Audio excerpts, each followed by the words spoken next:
بسم اللہ الرحمن الرحیم۔ نبی کریم صلی اللہ تعالیٰ علیہ وسلم نے ارشاد فرمایا، اے فاطمہ اٹھ اور زنج کے وقت اپنی قربانی کے پاس موجود رہو، کیونکہ پہلا قطرہ جو قربانی کا زمین پر گرتا ہے اس کے ساتھ ہی تیرے لیے تمام گناہوں کی مغفرت ہو جائے گی۔ اور یاد رکھو کہ قیامت کے دن اس قربانی کا خون اور گوشت لایا جائے گا اور تیرے میزان عمل میں 70 حصہ بڑھا کر رکھ دیا جائے گا اور ان سب کے بدلے نیکی دی جائے گی۔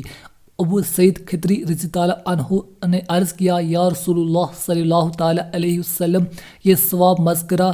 کیا خاص آل محمد صلی اللہ تعالیٰ علیہ وسلم کے لیے ہے، کیونکہ وہ اس کے لائق بھی ہیں، اور کسی چیز کے ساتھ خاص کیے جائیں، یا آل محمد صلی اللہ تعالیٰ علیہ وسلم اور سب مسلمانوں کے لیے عام طور پر ہے؟ آپ صلی اللہ تعالیٰ علیہ وسلم نے فرمایا کہ آل محمد صلی اللہ تعالیٰ علیہ وسلم کے لیے